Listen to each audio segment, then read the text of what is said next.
খেতে গেছিলাম একটা রেস্টুরেন্টে, তো সেখানে দেখলাম উইকেন্ডে বাবা মা তাদের দুই বাচ্চা তারা একসাথে রেস্টুরেন্টে ডিনার করতে এসেছে।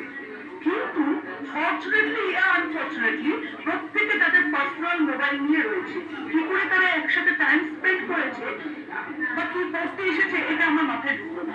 আর সেদিন থেকে আমার মনে ধারণা হলো যে অনলাইন দিয়ে একটা কিছু আমি করবো। আমি সমাজের কাছে এই বার্তাই দিতে চেয়েছি, অবশ্যই আমাদের টেকনোলজি আপডেটেড হয়েছে, আমাদের যুগের সাথে তাল মিলিয়ে চলতে হবে, কিন্তু আমাদের ভালোবাসা, আবেগ, শ্রদ্ধা, মানুষের পাশে থাকা, সহমর্মিতা, এগুলো কিন্তু টেকনোলজির থেকে অনেক বেশি থাকবে।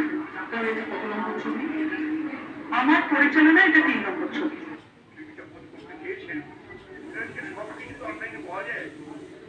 মানুষের মানে কি বলবো কষ্ট কমে গেছে, রোদে পুড়ে সকালবেলা বাইরে যেতে হয় না, একটা ফোন করে দিতে খাবার চলে আসে, অন্যান্য জিনিসে চলে আসে। মানুষের সাথে মানুষের সম্পর্ক, ভালোবাসা, এগুলো কষ্টে কিনতে পারা যায়। এটা এইটা এই মানে মৌলিক প্রশ্নটা তুমি ছুটতে হয়েছে। আর আমি মানে অভিনেতা হিসেবে একটা অভিনেতা কখন দোল যায় যে কত কষ্ট দিল কিনা, জায়গা ঠিক আছে কিনা, সেইগুলো মানে প্রত্যেকটি ইন্ডিভিজুয়ালি মানে আমি বয়স্ক মানুষ আমাকে দেখেছি, বাচ্চারা পর্যন্ত কেউ কমপ্লেন করতে পারবে না যে he or she was neglected. প্রত্যেকটি সাথে সেটা টিপে ট্রাই করবো, মস্ত করবো।